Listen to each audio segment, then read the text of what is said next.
Hello मेरे UP के लाडलो, क्या हाल चाल, क्या हाल चाल, क्या हाल चाल भाई। उम्मीद है आप स्वस्थ होंगे, मस्त होंगे और अपनी पढ़ाई में व्यस्त होंगे। तो जैसा हम लक्ष्य सीरीज कर रहे हैं भाई, इसमें हमारा अध्याय नंबर 3 चल रहा है, यानी कि तीसरे अध्याय पर हम पहुंच चुके हैं, जिसका नाम है तुम्हारा दो चर वाले रैखिक समीकरण युग्म।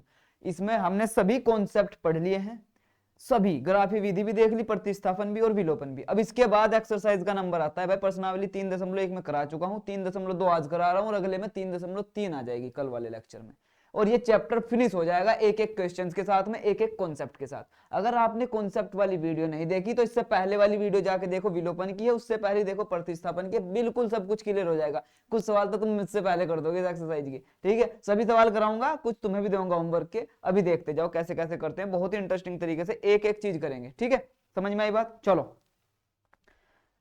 शुरू करते हैं भैया। पहला सवाल, पहले सवाल में तुम्हारे 6 पार्ट हैं, ठीक है। एक एक पार्ट को करते हैं सोल्व। तो पहला पार्ट ये है भैया, इसमें सबसे पहली बात ये है कि इसमें दिया गया है कि प्रतिस्थापन विधि से हल करना है भैया। 3.2 में प्रतिस्थापन विधि से हल करना है, विलोपन विधि से हम करेंगे 3.3 में। तो यहाँ केवल प्रतिस्थापन विधि लगेगी, केवल प्रतिस्थापन विधि लगेगी, ठीक है। चलो प्रतिस्थापन विधि क्या है मैं पिछले उसमें बता चुका हूं, यहाँ भी ध्यान से समझते जाना, तुम्हें पता चल जाएगा प्रतिस्थापन विधि क्या है। अगर मेरे पास में दो समीकरण होती है, मेरे पास में दो समीकरण है, इसको मैं मान लेता हूँ समीकरण 1, इसको मैं मान लेता हूँ समीकरण 2। दो समीकरण अगर मेरे पास में है तो मैं किसी एक समीकरण में से या तो x का मान निकाल लूंगा या y का, या तो मैं इसमें से x का मान निकाल लूंगा या y का, चाहे इसमें से निकालो चाहे इसमें से, किसी एक में से निकालना है। तो मैं इसमें से करता हूँ। चलो पहले तो मैं लिख देता हूँ प्रतिस्थापन विधि द्वारा।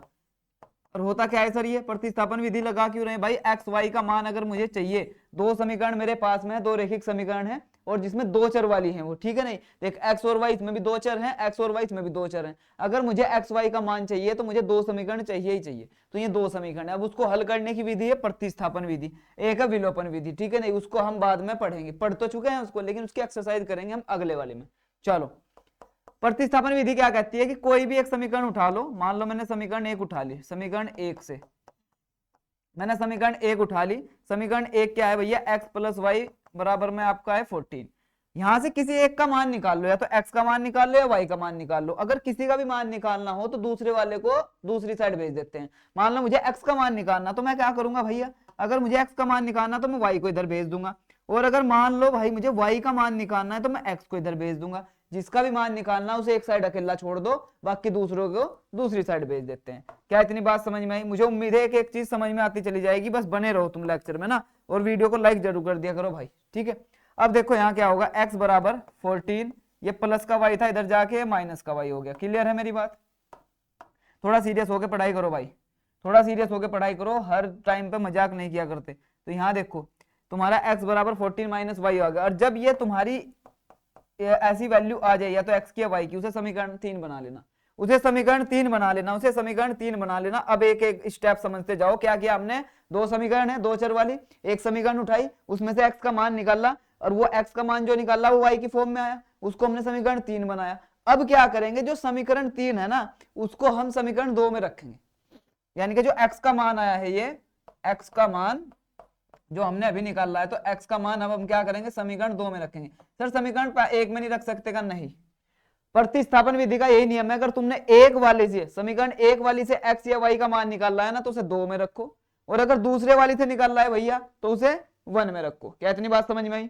जोन सी समीकरण से हम एक्स वाई का मान निकालते हैं, उसे छोड़ के बाकी दूसरी में हम उसका मान रख देते हैं। क्लियर है? चलो x का मान समीकरण 2 में रखने पर, ठीक है। चलो देखते हैं क्या होता है भैया रखने पर, क्या होता है रखने पर, बताओ। अब हम करते हैं समीकरण 2 क्या है आपकी? समीकरण 2 क्या है आपकी सर? समीकरण 2 है x माइनस वाई बराबर में 4। हाँ भैया चलो, अब x का मान यहाँ पे रख दो, x का मान रख दो। x का मान कितना था? 14 माइनस वाई। ये जो x का मान था कितना था भैया? 14 माइनस वाई। क्या बात क्लियर है? हाँ जी। और माइनस में y एक साथ में। सर ये ब्रैकेट में क्यों लिया? कोई भी x का मान y का मान रख रहे हो उसको ब्रैकेट में रख लिया करो, कोई भी प्रॉब्लम नहीं आएगी। कई बार साइन में गलती हो जाती है प्लस माइनस में, वो इसी वजह से होती है, फिर पूरा सवाल गलत हो जाएगा। तो इसको हम सेफली लेके चलेंगे ना। तो x का मान हमने रख लिया 14 माइनस वाई, ठीक है जी। माइनस वाई पहले से था वहां पर, ठीक, और बराबर में कितना था भाई? 4। चलो अब इसको हम क्या कर लेंगे? 14 माइनस वाई, एक माइनस वाई बाहर पहले से है 4। अगर तुम्हें दिख रहा हो तो y को y के साथ प्लस या माइनस कर सकते हैं। हाँ जी, ये भी माइनस का 1, ये भी माइनस का 1। अगर कोई माइनस का 1 है और माइनस का 1 है तो माइनस माइनस प्लस, तो माइनस के 2 आ जाएगा। तो यहाँ पे आ जाएगा माइनस के 2y। ठीक है, इतना तो पता होगा। अगर दो नंबर माइनस के हैं तो वे जोड़ने पर क्या होता है, साइन तो माइनस का रहता है पर वो जुड़ जाते हैं। अगर दो नंबर है मेरे पास में, दोनों माइनस के हैं, तो वे जुड़ जाएंगे लेकिन साइन माइनस का ही रहेगा। तो एक और एक दो, तो यहाँ पर इसके सामने अगर देखा जाए ध्यान पूर्वक, अगर देखा जाए इस y के सामने भी 1 था, इसके भी सामने 1 था, तो 1 और 1 जुड़ गया, हो गया माइनस का 2। क्यों जोड़ा हमने भाई साहब, हम y को y के साथ ही जोड़ सकते हैं, ठीक है नहीं, 2y और 3y हो जाएगा 5y ऐसे करके। और भैया y स्क्वायर को हम y स्क्वायर के साथ ही जोड़ सकते हैं। क्लियर है बात। x को हम x के साथ ही जोड़ सकते हैं या घटा सकते हैं। समझ में आई कुछ, समझ में आई कुछ बात। तो जैसा तुम्हारा चर है उसको उसी के साथ जोड़ा जाता है, उसकी घात भी बराबर होनी चाहिए। अगर यहाँ घात 1 है ना इसकी, तो भैया घात 1 ही चाहिएगी। यहाँ घात 1 है ना इसकी, तो दूसरे वाले की भी घात 1 ही चाहिएगी, अगर उसमें प्लस माइनस करना है तो। ठीक, मुझे पूरी उम्मीद है एक एक चीज तुम्हें समझ आ रही होगी, साथ साथ करते जाओ, मेरे साथ साथ करते जाओ। अब देखो भाई क्या करेंगे, चलो सर इतना भी हो गया, अब आगे बढ़ते हैं भैया, अब आगे बढ़ते हैं। अब क्या करना है, y का मान निकालना है, y का मान निकालना है तो 14 को दूसरी साइड भेजो, 14 को दूसरी साइड भेजो। ठीक है जी, इस साइड में क्या बचा, माइनस के 2y, इस साइड में क्या बचा, माइनस के 2y, बराबर में क्या था भाई 4। हमेशा याद रखना, जो दूसरी साइड होता है ना पहले उसको लिखो, जो दूसरी साइड होता है पहले उसको लिखो। कैलकुलेशन बता रहा हूं तुम्हें, इसमें सबसे ज्यादा मिस्टेक होती है। दूसरी साइड में क्या था 4 था, पहले इसको लिखो। जो हम दूसरा ये नंबर लेके जा रहे हैं ना, ये नंबर हम उस साइड लेके जा रहे हैं भाई, 14 लेके जा रहे हैं उस साइड, तो ये जो है ना बाद में जाएगा, पहले वहां पर जो था ऑलरेडी उसको रखा जाएगा। कितनी, इतनी बात क्लियर है। तो इधर तो बचा माइनस के 2y, इस 14 को मैं उधर ले जाऊंगा, तो उधर जो पहले से था 4 वो मैंने रख दिया। ठीक है जी, उसको रखने के बाद में क्या करूंगा, 14 प्लस का था दूसरी साइड जाके माइनस का। क्या इतनी बात क्लियर हुई, या 14 प्लस का था दूसरी साइड जाके माइनस का, क्या इतनी बात क्लियर हुई। अब यहाँ पे माइनस 2y बराबर में, ये देखो अगर एक प्लस का नंबर हो तुम्हारे पास में और एक माइनस का हो, तो प्लस माइनस माइनस हमेशा वो घटते हैं, बड़े में से छोटा घटाओ। तो 14 में से 4 जाके कितना बचेगा 10, हमेशा बड़े में से छोटा घटाना है। समझ में आई बात। अगर एक प्लस का, अगर एक प्लस का है एक माइनस का है, एक प्लस का है एक माइनस का है, तो बड़े में से छोटे वाला घटा दो। लेकिन सर साइन कौन सा आएगा, साइन वो आएगा जिसकी वैल्यू ज्यादा होगी। अब यहाँ पे एक तो 4 है एक 14 है, कौन सा नंबर बड़ा है सर जी 14 बड़ा है। अगर ये बड़ा है तो इसके सामने क्या है माइनस, तो यहाँ माइनस आ जाएगा। क्या इतनी बात समझ आई, क्या इतनी बात समझ आई। ये छोटी छोटी जो है ना कैलकुलेशन मिस्टेक नहीं करनी है आपको। तो y बराबर कितना हो जाएगा भाई, ये माइनस का 2 अगर आप देख रहे हो, अगर आप देख रहे हो माइनस का 2 गुणा में है, गुणा में तो साइड में जाके भाई भाग में चला जाएगा। क्या इतनी बात क्लियर है। हाँ गुरुजी, तो इधर पहले से ही माइनस 10 था, इसके भाग में माइनस का 2 चला जाएगा, माइनस से माइनस कट जाएगा, 2 से 10 को काटेंगे तो y बराबर आ जाएगा 5। अरे वाह, ये निकल गया y का मान। ऐसे प्रतिस्थापन विधि से हम y का मान निकाल सकते हैं। अब y का मान निकल गया तो इसको हम किस में रखेंगे भैया, इसको जो y का मान निकलता है उसको उठा के हम रख देंगे x वाले में। ये क्या था भैया, ये क्या हुआ इधर,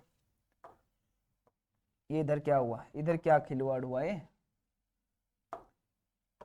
यहाँ कितना था 14 और यहाँ क्या था 14 माइनस y। ठीक है, तो इसमें रख देंगे हम, थर्ड वाले में इसको रख देंगे। किस में रख देंगे, थर्ड वाले में रख देंगे। हमेशा याद रखो पहली समीकरण उठाओ या दूसरी उठाओ, वहां से x का मान उठाओ या y का, अब वो मान उठा के दूसरे वाली समीकरण में रख दो। मतलब जिस वाली में से तुमने x y का मान निकाला था उसके अलावा जो दूसरी समीकरण है उसमें रख दो। उसमें रखने पर अगर तुमने x का मान यहाँ पे निकाला होगा तो वो y की वैल्यू निकल के आ जाएगी, और अगर यहाँ y का मान निकाला होगा तो इधर x की वैल्यू निकल के आ जाएगी। और फिर वो जो भी वैल्यू आए x या y की, उसको उठा के समीकरण 3 में रख दो, उसको उठा के समीकरण 3 में रख दो, तो तुम्हारा दूसरे चल की वैल्यू आ जाएगी। जैसे यहाँ y की वैल्यू आई है, इसको उठा के मैं समीकरण 3 में रख देता हूं, तो मेरे पास x का मान भी आ जाएगा। क्या इतनी बात समझ में आई। हाँ जी, तो मैं यहाँ लिख सकता हूँ y का मान, क्या लिख सकता हूँ भैया मैं यहाँ मैं लिख सकता हूँ y का मान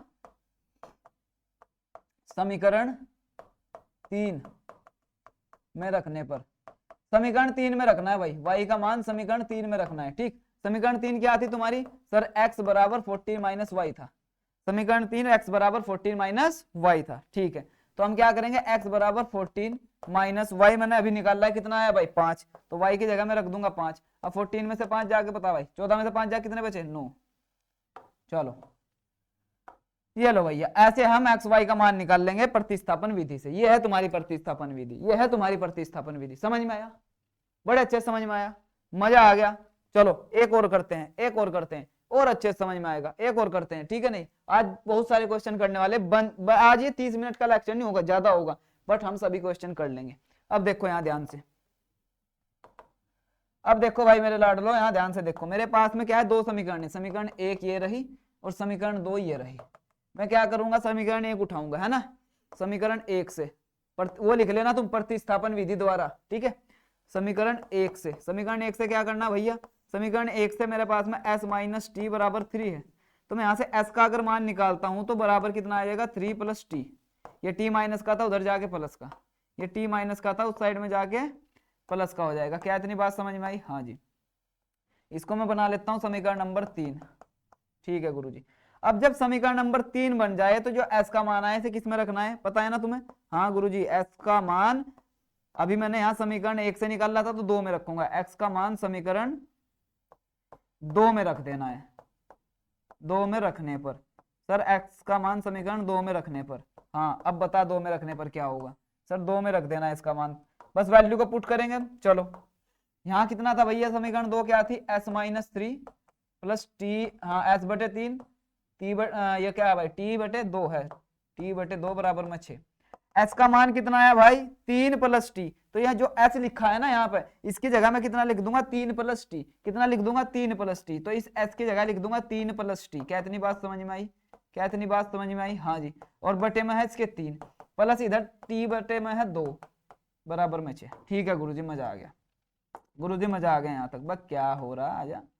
अब देखो क्या होगा, एलसीएम लेंगे नीचे का, इतनी कैलकुलेशन तो आती है, साथ साथ देखते जाओ कि कैलकुलेशन हो कैसे रही है, और कहीं पर भी डाउट आए तो आप कमेंट में मुझे जरूर बताना। देख 3 दूनी कितना होता है भैया 6। अब जब मैंने गुणा करके एलसीएम लिया है तो इसकी गुणा मैं इधर कर दूंगा, इसकी इधर, यानी कि 2 की गुणा तो मैं कर दूंगा 3 प्लस टी में, हाँ जी, प्लस इस 3 की गुणा इधर कर दूंगा टी में, ठीक है जी, बराबर में बच गया 6। क्या इतनी बात क्लियर है? हाँ जी, इतनी बात मुझे बहुत अच्छे से क्लियर है। अब देख 2 की गुणा अंदर कर इसमें, ठीक है जी, 2 की गुणा अंदर कर, 2 की गुणा अंदर करेगा तो 3 दूनी कितना हो जाएगा भाई 6 प्लस, और 2 की गुणा टी में करेगा तो कितना हो जाएगा 2t, ठीक है जी, और प्लस में 3t पहले से है, ठीक है गुरुजी, और बराबर में कितना आ जाएगा 6 गुणा 6। सर ये 6 गुणा 6 कहां से आया भैया? एक 6 पहले से था, एक ये 6 भाग में था, भाग वाला 6 उधर जाके गुणा में हो जाएगा, ठीक है जी। यहाँ बचा 6 प्लस टी वाले आपस में जुड़ सकते हैं, टी वाले आपस में जुड़ सकते हैं, घट सकते हैं, क्योंकि दोनों टी वाले हैं, ठीक है नहीं? ठीक है गुरुजी। तो यहाँ 2 टी है, यहाँ 3, तो कितने टी हो गए 5 टी हो गए, बराबर में 6 6 36। मेरे साथ साथ कर, साथ साथ कॉपी पेन लेकर रख और मेरे से पहले पहले और आंसर निकाल के रख, फिर देख तेरी कहाँ मिस्टेक हुई। अगर गलत आ रहा है तो, और सही आ रहा है तो फिर अपने आप को थोड़ी सी शाबाशी दे दे कि हाँ सीख गए प्रतिस्थापन। अब देख अभी आगे लैंग्वेज वाले क्वेश्चन कराऊंगा, वर्ड प्रॉब्लम, वो भी याद करना। अब यहाँ पे टी की वैल्यू निकालनी है तो 5 टी बराबर यहाँ हो जाएगा भाई 36, और ये तुम्हारा जो 6 है ना चला जाएगा माइनस में, ये प्लस का 6 उधर जाके माइनस का 6, तो बचा 5 टी, 36 में से 6 जाके बच गए 30, ये 5 गुणा में था, उधर जाके गुणा का क्या हो जाएगा भाई भाग में चला जाएगा, भाग में चले जाएगा तो टी का मान आ जाएगा 6। ठीक है गुरुजी, इतना तो मजा आ गया, इतना तो मजा आ गया, मजा आ गया, मजा आ गया, मजा आ गया, इसमें कोई प्रॉब्लम नहीं है। ठीक है, अब जैसे ही टी का मान आया, अब इसका टी का मान किस में रखोगे भाई? समीकरण 3 में। टी का मान किस में रखोगे? समीकरण 3 में। तो मैं यहां लिख देता हूं टी का मान समीकरण 3 में लिखना, चलो आगे लिखते हैं। टी का मान समीकरण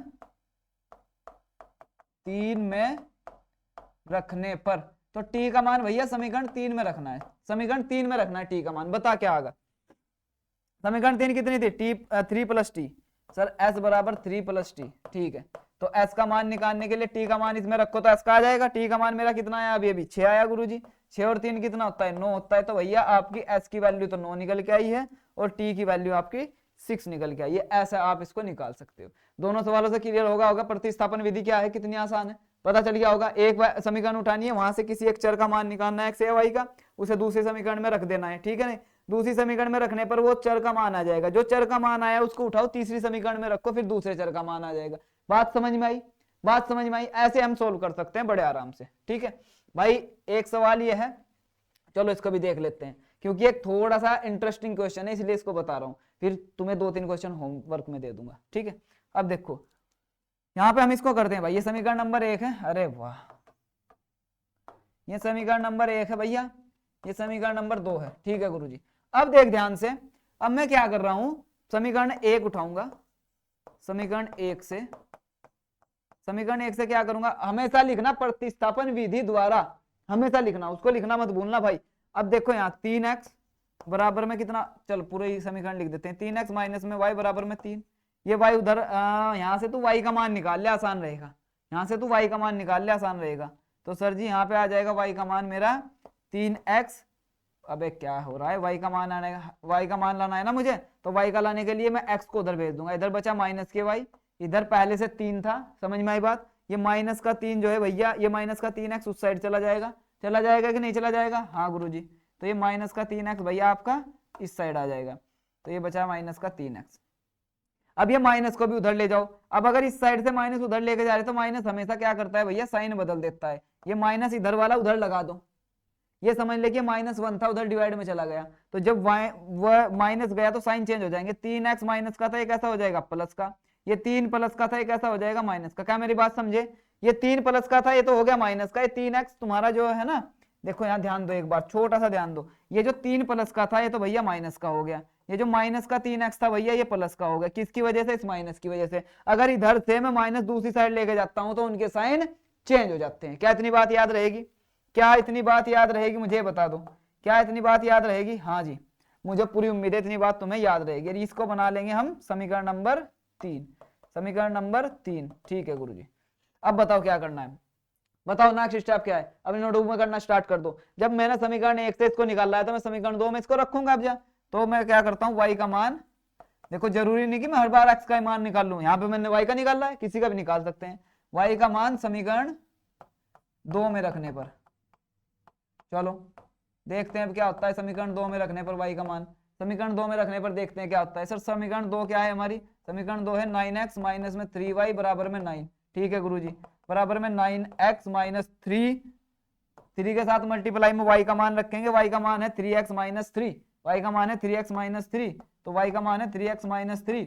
और देखो भैया ये 9x सेम रहा, 3 सेम रहा, y की जगह इसका मान रख दिया बराबर में 9। अब इसको थोड़ा सा और सोल्व कर लेते हैं, थोड़ा सा और इसको सोल्व कर लेते हैं। सर यहाँ बचा 9x, ठीक है, यहाँ देखो अंदर मल्टीप्लाई कर दो 3 की, तो माइनस में 3 3 जा 9x, फिर इसकी 3 की अंदर गुणा कर दो, तो माइनस माइनस प्लस, तो 3 क्या कितने हो गए 9। क्या इतनी बात समझ में आई, ये 3 की गुणा अंदर कर दी तो 3 3 9x हो गया, फिर इस 3 की इस 3 में कर दी तो 3 3 9 हो गया। सर जी हाँ माइनस और यहाँ प्लस क्यों आया, क्या है सवाल तुम्हारे ध्यान में नहीं आया भाई, देखिए माइनस का था ये प्लस का था, तो प्लस माइनस माइनस, और ये माइनस का था ये भी माइनस का था, तो माइनस माइनस प्लस। क्या इतनी बात समझ में आई, क्या इतनी बात समझ में आई, क्या इतनी बात समझ में आई, हाँ जी आगे होगी पूरी उम्मीद है मुझे। अब देखो ये प्लस का 9x, जब दो भाई बिल्कुल सेम जैसे एक सिकल के होते हैं ना, दो भाई ये बिल्कुल सेम फेस है उनका, बिल्कुल सेम जुड़वा भाई हैं, ट्विंस हैं, लेकिन हरकतें अलग अलग हैं। एक थोड़ा सा सीधा सा है, पॉजिटिव टाइप है, पढ़ने लिखने में ध्यान है, एक थोड़ा सा भैया नेगेटिव टाइप का बंदा है। अब पॉजिटिव और नेगेटिव की अगर सोच नहीं मिलेगी तो एक दूसरे के साथ में लड़ाई बजनी तय है। ऐसे ही इन दोनों की भाई सोच नहीं मिल रही है, प्लस का है माइनस का, ये भी 9x है ये भी 9x है, लेकिन एक प्लस का एक माइनस का, कोई सोच नहीं मिल रही, तो एक दूसरे के साथ लड़ाई बजी और एक दूसरे को इन्होंने पीट पाट के अलग कर दिया। अब इधर भी 9 बचा इज इक्वल टू इधर भी 9 बचा। अब तुम मुझे एक बात बताओ, तुम मुझे एक बात बताओ, जब इसमें x ही नहीं बचा, जब इसमें चर ही नहीं बचा, तो क्या इसका मान निकाल लोगे, क्या इसका मान निकाल लोगे। जब इसमें चर ही नहीं है, चर ही तुम्हारा खत्म हो गया, x ही खत्म हो गया, तो इसमें x का मान नहीं आया तो y का भी नहीं आएगा। तो सीधी सी बात है इसमें x और y का मान नहीं आता। अगर कभी भी ऐसी समीकरण आ जाए जिसमें तुम x का मान ना निकाल सको, y का भी ना निकाल सको, यानी कि जिसमें हम मान को फाइंड ही नहीं कर सकते, यानी कि जिसमें हमारे जो चर है वो ही कैंसिल हो गए, तो ऐसी समीकरण जो होती है ना, ये दोनों की दोनों, ये जो रैखिक समीकरण होती है भैया, ये कैसी रेखाएं बनाएंगी, ग्राफ पर समपाती रेखाएं बनाएंगी। इसका मतलब ये दोनों सेम है, ये दोनों सेम है। अगर तुम थोड़ी सी अपनी नजर बदलो, ध्यान से देखो, तो 9x माइनस 3y और 9, और इधर 3x माइनस y और 3, अगर तुम ध्यान से देखो तो 3x minus y is equal to 3 में अगर मैं 3 की गुणा कर दूं पूरी समीकरण में, पूरी समीकरण में 3 की गुणा कर दूं तो कितना हो जाएगा बताइए, 3 3 9x माइनस में 3y बराबर में 9। क्या यही समीकरण बनी। एक्चुअल में दोनों ये सेम थी। अगर सेम समीकरण होंगी तो तुझे पता है भैया फिर तो उनका कोई, उनके फिर अनेक हल निकलेंगे, उनके अनेक हल निकलेंगे, फिर बहुत सारे हल निकलेंगे। तो संपाती लाइनें जाती हैं यहाँ पे, इनके अनेक हल निकलते हैं, बहुत सारे हल निकलते हैं। तुम एक्स की जगह वाई की जगह अलग अलग चीजें रखो, अलग अलग मान तुम्हें मिलने शुरू होंगे। ठीक है, बात समझ में आई। चलो तो यहाँ पर तो कोई हल नहीं निकल रहा इसका, आगे निकल। ऐसा सवाल आ जाता है तो याद रखना, ठीक है, ऐसा सवाल आ जाता है तो याद रखना, इसको बोल देना कि भैया यहाँ पे एक्स और वाई का मान ज्ञात नहीं कर सकते। क्लियर है। चलो अब ऐसे क्वेश्चन आ जाए तो याद रखना भैया ये होमवर्क में है, और पिछला जो लेक्चर देखोगे उसमें मैंने ये सवाल भी करवा रखा है तुम्हें, प्रतिस्थापन विधि में मैंने ये क्वेश्चन तुम्हें करा रखा है, उसमें जाके देख सकते हो। ठीक है ना, ये तुम्हारा होमवर्क में, रूट से नहीं डरना, कोई फर्क नहीं पड़ेगा, कोई फर्क नहीं पड़ेगा, ये तुम्हारा होमवर्क में है। ठीक है, समझ में आई बात। इनको करना, अगर कोई किसी भी क्वेश्चन में प्रॉब्लम है तो पूछ लेना, किसी भी क्वेश्चन में अगर प्रॉब्लम आए तो मुझे पूछ लेना। तुम कैसे पूछोगे? कमेंट करके, मैं जरूर जवाब दूंगा भाई 100%। अब ये सवाल बहुत इंपॉर्टेंट है, इस पे निशान लगा लो, इस पे निशान लगा लो कि इस क्वेश्चन जो है ना भैया ये बहुत ही इंपॉर्टेंट हुआ है, ये बहुत ही इंपॉर्टेंट हुआ क्वेश्चन है तुम्हारा, ठीक है। क्यों है सर जी? क्योंकि ये पूछ लिया जाता है, ये पूछ लिया जाता है। क्या है इसमें ऐसा? इसमें देखो 2x प्लस 3y बराबर 11 और 2x माइनस 4y बराबर माइनस 24, दो समीकरण है, इनको हल करना है। पहले हल करने का मतलब है x और y का मान निकालना है, x और y का मान निकालना है। x और y का मान जैसे आए फिर इसमें m का मान निकालना है। ये रही तुम्हारी तीसरी समीकरण, यानी कि इसमें 3 समीकरण दे दी। अगर मैं यहाँ इन दोनों का यूज करूं पहले और दूसरी का, और x y का मान निकाल लूं, तो मैं क्या कर सकता हूं? अगर तुझे दिख रहा हो, y की जगह इसमें मान रख दूंगा, x की जगह x का मान रख दूंगा, तो यहाँ पे मैं m का मान भी निकाल सकता हूं। तो मुझे क्या करना है? सबसे पहले पहली दो समीकरण यूज करनी है, x y का मान निकालना है, इस वाली समीकरण में रखना है, तब m का मान आएगा। सर क्या बोल रहे हो? अभी आएगा समझ में क्या बोल रहा हूँ, देख एक एक चीज देख ध्यान से। अब मेरे पास में दो समीकरण है, समीकरण में मेरे पास में दो समीकरण है, x ये एक पहले वाली समीकरण होगी, ठीक है जी। 2x माइनस 4y बराबर में माइनस 24, ये दूसरे वाली समीकरण होगी, ठीक है जी। अब क्या करना है? वही काम करना है फिर से जो हम करते आए हैं अभी तक। हाँ गुरुजी, क्या करते आए हैं? समीकरण एक से, समीकरण एक से मान निकाल लो किसी का भी, समीकरण एक से मान निकाल लो। समीकरण एक से भाई हम मानते हैं कि x का मान निकाल रहे हैं हम। अगर मैं x का मान निकाल रहा हूं तो 2x बराबर में 11 माइनस 3y हो जाएगा कि नहीं?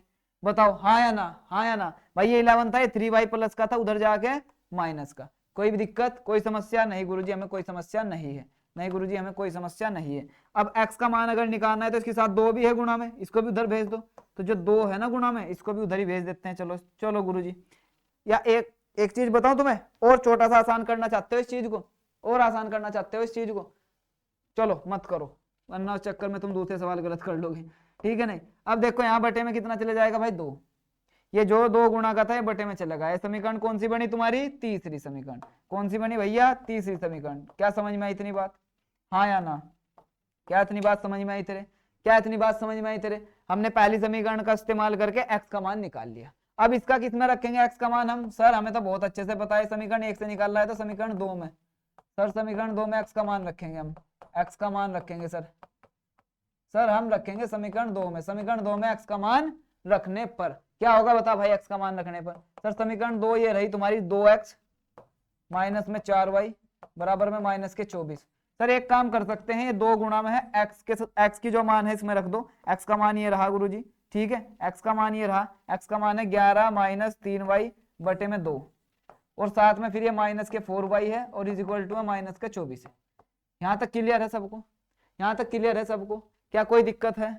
क्या कोई दिक्कत है किसी को? मुझे बताओ। इस 2 से 2 कट जाएगा, क्योंकि अगर बटे में और गुणा में कोई नंबर है साथ में तो वो कट जाते हैं। इतनी कैलकुलेशन आप चाहती है, मैं जानता हूँ आप बहुत ही होनहार छात्र हो, बहुत ही होशियार बच्चे हो। यहाँ बचा 11 माइनस 3y, यहाँ बचा माइनस के 4y बराबर में माइनस के 24। क्या यहाँ तक कोई दिक्कत है किसी को? क्या यहाँ तक कोई दिक्कत है किसी को? नहीं है ना? अब चलो अब आगे लिखते हैं इसको। क्या बचा था हमारे पास में? 11 माइनस, क्या बचा था भाई हमारे पास में? 11 माइनस 3y, और क्या बचा था बताओ? माइनस 4y बराबर माइनस 24, ये बच गया था। चलो गुरुजी, अब हम y वालों को एक साथ प्लस माइनस कर सकते हैं, हमें पहले से पता है ये जो y वाले हैं इसको हम एक साथ प्लस माइनस कर सकते हैं। तो 11 माइनस माइनस माइनस प्लस, अगर दोनों माइनस के हों तो प्लस हो जाएंगे, तो 4 और 3 7, ठीक है, तो माइनस के 7y और बराबर में माइनस के इधर आ गया सर जी 24, इधर आ गया 24। चलो बहुत अच्छा। अब देखो ध्यान से, अब क्या हो रहा है भैया? हमें तो y का मान निकालना है, अगर y का निकालना है तो y वाला तो इधर ही छोड़ दो जी, ठीक है, उधर पहले से ही माइनस का 24 था उसे लिख लो, और ये जो 11 था आपका, ये जो 11 प्लस का था उधर जाके सर जी माइनस का हो जाएगा, उधर जाके सर जी माइनस का हो जाएगा, माइनस का 11, ठीक है। तो ये बचा देखो भाई, ये तुम्हारा अब क्या हो गया? माइनस के 7y बराबर में माइनस माइनस प्लस, तो 24 में 11 जोड़ दो तो 35 आ जाएगा माइनस के। कोई दिक्कत? कोई दिक्कत? ठीक है। अब हम क्या करेंगे? y बराबर ये जो माइनस के 35 है, ये माइनस के साथ गुणा में था भाई, भाग में चला जाएगा और ये कैंसिल। 7 से जब 35 को भाग करूंगा तो कितना आ जाएगा? 5। सर मजा आ गया, सर मजा आ गया। कैलकुलेशन है भाई, केवल केवल कैलकुलेशन है, और इससे ज्यादा क्या ही हो सकता है? केवल कैलकुलेशन है, और इससे ज्यादा क्या ही हो सकता है इसमें? है बताओ ना तुम्हें, और इससे ज्यादा क्या ही हो सकता है? कैलकुलेशन है इसमें। अब देखो क्या होगा, y का मान आ गया। अब y का मान किस में रखेंगे? सर हम तो बिना सोचे y का मान सर जब भी कभी ऐसा x y का मान निकलता है तो उसको हमेशा हम समीकरण 3 में रखते हैं गुरुजी। क्या हम समीकरण 2 में भी रख सकते हैं? हाँ भाई, समीकरण 2 में भी रख सकते हैं, समीकरण 1 में भी रख सकते हैं भैया, उससे कोई फर्क नहीं पड़ेगा, लेकिन समीकरण 3 सबसे आसान पड़ेगी। समीकरण 3 सबसे आसान पड़ेगी। समीकरण 3 क्या आती है? x बराबर 11 माइनस 3y, x बराबर 11 माइनस 3y बटे में 2, ये समीकरण 3 थी तुम्हारी। तो x बराबर 11 माइनस 3, y की वैल्यू कितनी है भैया? 5, तो रख दो, 3 के साथ गुणा में रख देंगे हम 5, अरे वाह मजा आ गया, बटे में 2। तो x बराबर 11 माइनस 5 क्या हो गया भैया? 15, और डिवाइड में आ गया 2। अरे सर सर सर सर मजा आ गया सर, कैलकुलेशन मजे से हो रही है ना? मेरे साथ साथ कर रहे हो ना नोटबुक में? जल्दी से बताओ, या मेरे से पहले करके बैठ गए? अरे भाई साहब कितने होनहार छात्र हो तुम। अब ये प्लस का है माइनस का, प्लस माइनस माइनस, 15 में से 11 जाके कितना बचा भैया? 4, ठीक है, और वो भी माइनस का, और बटे में 2, और इससे इसको कैंसिल कर देंगे। तो x का मान कितना आ जाएगा मेरे पास? जरा बताना बच्चा, x का मान कितना आ जाएगा मेरे पास? जरा बताना भाई। सर x का मान मेरे पास आ जाएगा, x बराबर 2 से इसको भाग करा हमने तो माइनस के 2 आ जाएगा। सर जी मजा आ गया सर, मजा आ गया सर, मजा आ गया, अरे वाह। अब x का मान भी निकला, y का मान भी निकला, मुझे तो m का मान निकालना है, मुझे तो m का मान निकालना है, मुझे तो m का मान निकालना है। तो अब क्या करूंगा मैं? अब सर जी x और y का मान, y बराबर mx, कितना था भैया? y बराबर mx प्लस 3, y बराबर mx प्लस 3 इसमें रखना है, ठीक है गुरुजी। y बराबर mx प्लस 3 में रखने पर, ठीक है गुरुजी, ठीक है गुरुजी, मजा आ गया गुरुजी, मजा आ गया, मजा आ गया गुरुजी। ऐसे हम लिख देंगे, ठीक है, एक एक चीज। तो बस रखो इसमें मान, और क्या था भाई? तो y का मान रखो भाई, y बराबर mx प्लस 3 है, तो y का मान कितना था? 5, बराबर में m, x की गुणा करो, x का कितना था भैया? माइनस के 2 प्लस में 3। अब तुझे भाई इसका m का मान निकालना है, तो ये 3 इधर आ जाएगा, तो ये पहले से 5 इसको रखो, ये 3 प्लस का इधर आके माइनस का हो गया, ये हो गया माइनस के 2m, ठीक है गुरुजी, मजा आ गया। ये 5 में से 3 गया, बचा 2, इधर बचा माइनस के 2, ये माइनस के 2 गुणा में था, इधर आके बेटा क्या में आ जाएगा भैया? भाग में आ जाएगा। अब 2 से 2 को भाग कर देंगे तो m की वैल्यू कितनी है? जल्दी बताओ सर। 1 आई, लेकिन माइनस के मेरे लाडले, क्योंकि साथ में माइनस भी था, क्योंकि साथ में माइनस भी था। ऐसे हम m की वैल्यू निकाल सकते हैं। तो अगर ऐसा सवाल कभी भी आ जाए ना, तो उसमें घबराना नहीं है कि सर इसमें तो m पूछ लिया, ना x का मान पूछ रहा है ना y का मान पूछ रहा है, तो उसमें घबराना नहीं है। चाहे वो x का पूछ रहा है, y का पूछ रहा है, या नहीं पूछ रहा है, m का पूछ रहा है, तो तुम्हें बस देखना है कि दो समीकरण दी हुई है या नहीं, दो चर वाली है या नहीं, रैखिक समीकरण है या नहीं। अगर है तो उसमें प्रतिस्थापन या विलोपन कोई भी विधि लगा सकते हो। आज हम इस पूरी एक्सरसाइज को प्रतिस्थापन से कर रहे हैं, अगली वाली जो एक्सरसाइज है उसको हम पूरी को विलोपन से करेंगे। क्या बात समझ में आई? हाँ गुरुजी, बहुत अच्छे से समझ आया होगा ये सवाल, कोई दिक्कत इसमें, कोई परेशानी है? अब चला आगे बढ़, प्रश्न नंबर 3, ये बहुत इंपॉर्टेंट क्वेश्चन है भाई, ये बहुत इंपॉर्टेंट क्वेश्चन है। जो तुम्हारे लैंग्वेज वाले क्वेश्चन होते हैं ना, वर्ड प्रॉब्लम जिनको हम शब्द वाले ये बोलते हैं ना, जो शब्दों वाले तुम्हारे क्वेश्चन है भैया, ये बहुत दिक्कत करते हैं। दिक्कत कहाँ करते हैं ये दिक्कत करते हैं कि आपसे इनकी समीकरण नहीं बनती। अगर समीकरण बन जाएगी तो आप प्रतिस्थापन लगाओ, विलोपन लगाओ, आराम से निकाल लो। तो मैं क्या काम करता हूँ, अभी तुम्हें समीकरण निकालता हूँ, यहाँ पे मैं समीकरण निकाल दूंगा, तुम्हें बताऊंगा कैसे बनेगी, और तुम्हारा काम क्या है, तुम्हारा होमवर्क है प्रतिस्थापन विधि से उनके मान ज्ञात करना। करोगे इतना? हाँ गुरुजी बिल्कुल करेंगे, मुझे पूरी उम्मीद है तुम करोगे। तब तीसरे का पहला पार्ट है, दो संख्याओं का अंतर 26 है और एक संख्या दूसरी संख्या की 3 गुनी है। एक एक चीज को पढ़ो, चलो शुरू से पढ़ते हैं। दो संख्याओं का अंतर 26 है भाई, दो संख्या है मेरे पास, मुझे नहीं पता कौन सी संख्या है, लेकिन उनका अगर मैं अंतर कर दूं तो 26 आ जाएगा। अंतर करना मतलब घटा देना, बड़ी में से छोटी को, यानी कि एक में से दूसरी को। तो मैं क्या काम करता हूँ, दो संख्याएं मान ही लेता हूँ, है ना। चलो गुरुजी सबसे पहले यही काम कर लेते हैं, मान लेते हैं, माना पहली संख्या, सर मान ही लेते हैं, हमने पहली संख्या मान ली सर जी, दो संख्या है ना, पहली संख्या x मान ली और सर हमने दूसरी संख्या मान ली। सर दो संख्या है ना मेरे पास में, तो मैंने एक पहली संख्या को x मान लिया, दूसरी को y मान लिया, ठीक है जी। अब सर केस वन क्या कह रहा है, केस वन बोल रहा है भैया, केस वन क्या कह रहा है, केस वन जो है ये बोल रहा है कि दो संख्याओं का अंतर, तो जो ये दोनों संख्या है ना, दोनों संख्याओं का अंतर कितना है इनका, ये दोनों संख्याओं का अंतर बताओ मुझे। सर जी दोनों संख्याओं का अंतर तो इसमें 26 दे रखा है सर, अंतर 26 दे रखा है सर, तो बस यहीं से केस वन बच गया। अब अंतर के लिए क्या करेंगे, माइनस, मान के चलो कि x बड़ी है y छोटी है, ऐसा मान के चलो, तो हम कर लेंगे क्या, x माइनस वाई और बराबर में 26। अरे वाह, ले बन गया तेरी पहली समीकरण। क्या तेरी पहली समीकरण बनी बच्चा? हाँ सर मजा आ गया, इसने पहली लाइन से देख लो, पहली हमने पहला ही सेंटेंस पढ़ा है कि दो संख्याओं का अंतर 26 है, तो हमने पहली x मान ली, दूसरी y, दोनों का अंतर करके 26 रख दिया। क्या इसमें कोई दिक्कत है किसी को? Any problem? बताओ जल्दी, कोई समस्या है भाई? ऐसे ही दूसरी लाइन पढ़ो। एक, अब दूसरा केस क्या है? एक संख्या दूसरी संख्या की 3 गुणी है। एक संख्या दूसरी संख्या की 3 गुणी है। ओहो सर, ये तो कुछ अलग ही बात कह रहा है सर। सर कुछ ना कुछ तो कह रहा है।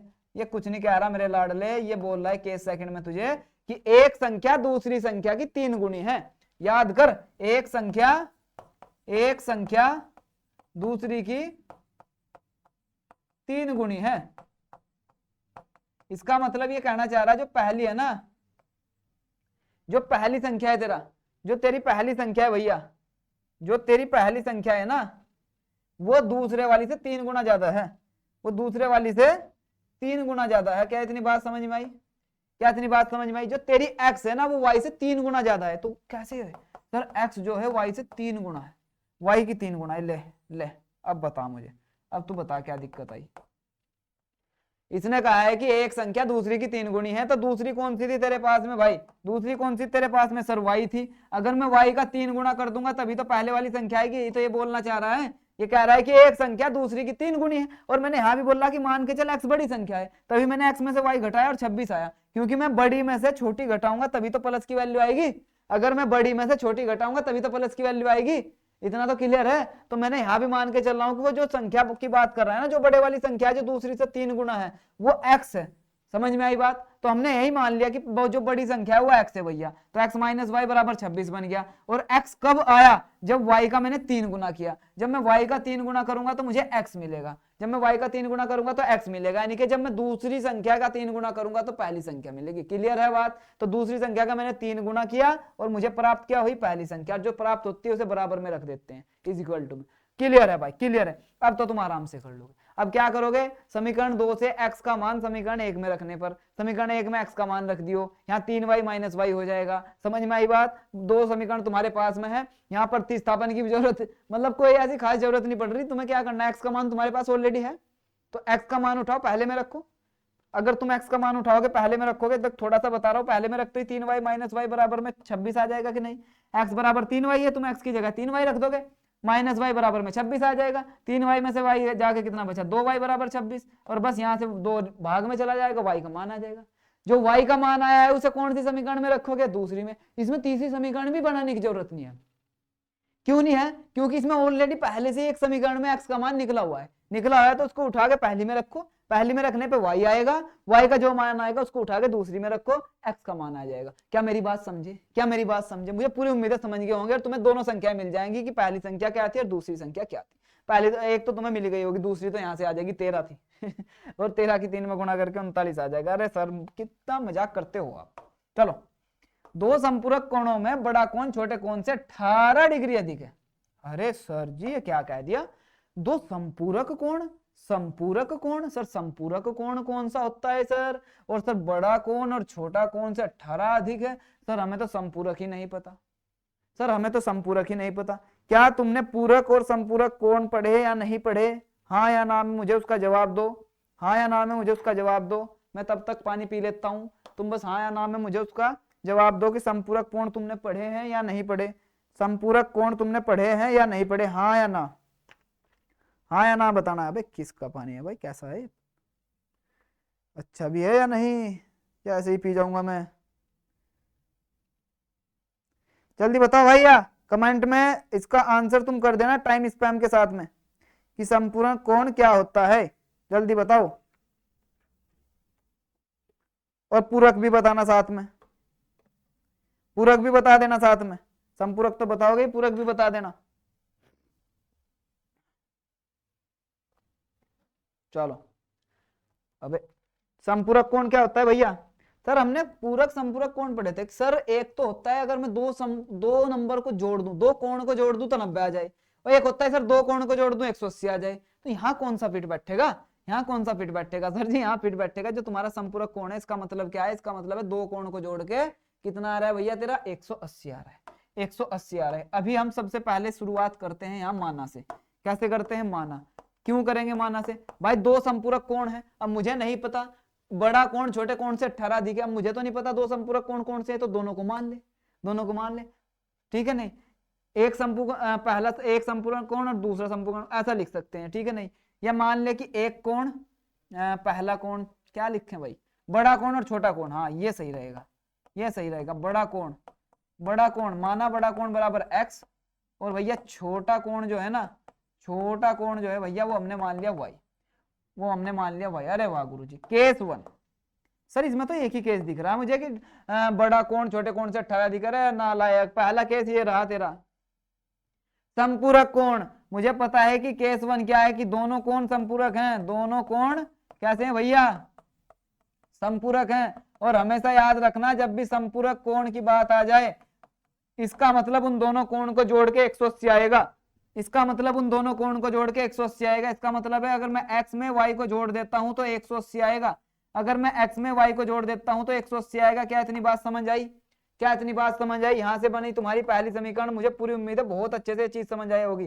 संपूरक कोण का मतलब होता है कि दो कोण है तुम्हारे पास, दोनों को जोड़ दो 180 के बराबर आएगा। तो हमने एक कोण x लिया, एक y लिया, दोनों को जोड़ा 180 के बराबर आया, तो एक केस पहला तुम्हारा संपूरक कोण से है। ऐसे सवाल आ जाते हैं जिसमें तुम कंफ्यूज हो जाओगे कि सर इसमें तो एक ही केस बनना है, लेकिन एक केस यहाँ पे छिपा हुआ है। अगर तुम देखो यहाँ छिपा हुआ है पहला केस, सब पहली समीकरण इस वर्ड में छिपी हुई है, ये पूरा शब्द है ना एक संपूरक कोण, पहली समीकरण इसमें छिपी हुई है। संपूरक कोण बोल दिया तो समझ ले तूने दो कोण माने, x और y दोनों को जोड़ 180 आएगा। पहली कोण यहाँ, पहली समीकरण यहां से बनेगी। दूसरी क्या है, बड़ा कोण छोटे से 101 कितना, हाँ बड़ा कोण। दूसरी है भैया बड़ा कोण, बड़ा कोण भाई छोटे से कितना अधिक है, 18 अधिक है बड़ा कोण। अब रुक जाओ, एक काम करते हैं, यहाँ लिखते हैं इसको बहुत अच्छे से, है ना, यहाँ इसको बहुत अच्छे से लिखते हैं, बहुत ही अच्छे से लिखते हैं। नीचे से देखो, बड़ा कोण जो है वो कब आएगा भैया, वो जब आएगा जब मैं छोटे कोण में, जब मैं छोटे कोण में प्लस कर दूंगा 18। अरे अरे अरे अरे हाँ, क्योंकि बड़े वाला कोण कब आएगा, जब छोटे में कुछ ना कुछ जोड़ रहा हूँ तभी तो बड़े वाला कोण आएगा। और कितना जोड़ना वो इसने बता दिया, इसने बताया कि जो बड़ा कोण है वो छोटे कोण से 18 अधिक है, छोटे कोण से 18 अधिक है। यानी कि छोटे वाले कोण में अगर मैं 18 जोड़ूंगा तब बड़े वाला कोण आएगा। बड़े वाला कोण जो है ना छोटे वाले से 18 ज्यादा है, बड़े वाला कोण छोटे वाले से 18 ज्यादा है, तो इसका मतलब बड़े वाला कोण तब आएगा जब मैं छोटे वाले में 18 जोड़ दूंगा। क्या बात क्लियर है यहाँ तक? क्या बात यहाँ तक क्लियर है? अरे गुरुजी मजा आ गया। बड़े वाला कोण x था, छोटे वाला y था, y में अगर 18 जोड़ता हूं तो बड़ा कोण आ जाएगा गुरुजी। बड़े वाला कोण छोटे वाले से 18 ज्यादा है, तो इसका मतलब क्या है कि छोटे वाले में 18 जोड़ूंगा तब बड़े वाला कोण आएगा। अब मैं क्या कर लूंगा, y को इधर ले आऊंगा, x माइनस वाई, 18 उधर ही रहने दो। क्या दूसरी समीकरण बनती नजर आ गई तुम्हें? अरे वाह, क्या तुम इसमें प्रतिस्थापन लगा दोगे? जैसे जैसे मैंने प्रतिस्थापन के क्वेश्चन कराए, क्या तुम इसमें भी प्रतिस्थापन लगा दोगे? मुझे पूरी उम्मीद है बड़े आराम से। यहाँ से तुम x का मान निकालना, इसमें रखना, y का मान आएगा, और y का मान निकालने के बाद समीकरण 3 जो तुम्हारी बनेगी उसमें रख देना। क्लियर है बात? क्लियर है बात? तो बेटा मजा आ गया मेरे भाई, मजा आ गया। प्रतिस्थापन विधि एक एक करके हमने सीख ली। पिछले में मैंने कॉन्सेप्ट भी सिखा रखा, उसमें जाकर प्रतिस्थापन पूरी सीख लो, और मैंने क्वेश्चंस भी कराए, यहीं भी सीख गए होंगे तुम, ठीक है नहीं? और सीखने के बाद अभी मैं क्या कराऊं, ये तुम्हारे शब्दों वाली जो प्रॉब्लम है ना बहुत ज्यादा आती है, पेपर में आ जाते हैं, इंपॉर्टेंट क्वेश्चन है सारे के सारे, सभी के सभी इंपॉर्टेंट है, कुछ भी आ सकता है इनमें से, तो इनकी समीकरण बनानी आनी चाहिए। उसके बाद तो तुम प्रतिस्थापन लगा के विलोपन लगा के कर दोगे, मुझे पूरा विश्वास है। तो ये रही तुम्हारी दो समीकरण। चलो आगे बढ़ते हैं। अच्छा जी, एक क्रिकेट टीम के कोच ने 7 बल्ले तथा 6 गेंद 3800 में खरीदी। अरे वाह, अरे वाह भाई साहब, क्रिकेट टीम में ना कोच बहुत अच्छा है। कोच ने 7 बल्ले तथा 6 गेंद 3800 में खरीदी, यानी कि दोनों मिला के 3800 में खरीदी। अब ना तो मुझे एक बल्ले का रेट पता, ना मुझे एक गेंद का रेट पता, तो मैं पहले एक बल्ले का मूल्य मान लेता हूं और एक किसका मान लेता हूं भैया, एक किसका मान लेता हूं, गेंद का। तो सबसे पहले मुझे माना में लिखना ही है, माना एक बल्ले का या प्रत्येक बल्ले का, ऐसा भी लिख सकता हूं अगर थोड़ा सा और सही करके लिखना चाह रहे हैं ना, प्रत्येक, है ना, तो प्रत्येक बल्ले का मूल्य, तो प्रत्येक बल्ले का मूल्य कितना होगा मेरे लाडले सर जी, x। और मैं ऐसा भी लिख सकता हूं प्रत्येक बल्ले का, ओहो हो सर जी बल्ले का ही लिखोगे क्या हर बार? अरे नहीं लाडले, गेंद भी तो है। प्रत्येक गेंद का, प्रत्येक गेंद का मूल्य कितना होगा सर जी? प्रत्येक गेंद का मूल्य हो जाएगा y। अरे मजा आ गया मेरे लाडले, मजा आ गया। अब चलते हैं अकॉर्डिंग टू क्वेश्चन, यानी कि प्रश्नानुसार। सर जी अब हमें प्रश्नानुसार काम करना पड़ेगा, क्योंकि जो प्रश्न कहेगा अब हमें वही काम करना पड़ेगा। अब प्रश्न क्या कह रहा है, पहला केस क्या बोल रहा है प्रश्न जो है सर जी, ये पहला केस हमारा बोल रहा है कि केस एक में भैया, केस एक में ये है कि केस एक क्या है, 7 बल्ले 6 गेंद। इसमें है सर केस एक है जी सर जी 7 बल्ले प्लस 6 गेंद बराबर में सर जी 3800 रुपए की है। अरे वाह, तो यहाँ पे समीकरण क्या बनेगी लाडले, यहाँ बनेगी सर जी 7x प्लस में 6y बराबर में 3800। ये तुम्हारी पहली समीकरण बन जाएगी। अब तुम समझोगे सर ये क्यों लिख दिया ऐसे, अभी बताता हूँ क्यों लिख दिया। एक बात बता मुझे, एक सिंपल सी बात मुझे बताओ तुम लोग, अगर तुम्हारे पास एक चीज का रेट है, मान लो तुम एक टॉफी खरीदने गए, एक टॉफी भैया 2 रुपए की है, एक टॉफी भैया 2 रुपए की है, और मैं तुम्हें कहता हूँ भैया 7 टॉफी खरीद के लाओ, तो तुम क्या करोगे भैया, 7 की इसमें गुणा कर दोगे, नहीं, कितने रुपए की हो जाएंगी टॉफी, 14 रुपए की। क्या इतनी बात क्लियर है?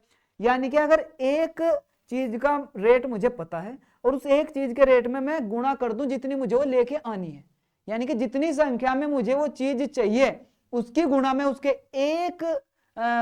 क्या बोलते हैं उसको, एक चीज के रेट में कर दूं, तो क्या आ जाएगा, कुल मूल्य आ जाएगा, टोटल रेट आ जाएगा। ऐसे ही मान ले भाई, मैं बोलता हूं भैया 5 रुपए की कोई चीज है, तुझे वो 10 लेके आनी है, 5 रुपए की एक टॉफी है, तुझे 10 टॉफी लेके आनी है, कितने में लेके आएगा? सर जी बहुत आसान है, 10 की गुणा कर दो, 50 रुपए में आ जाएगा।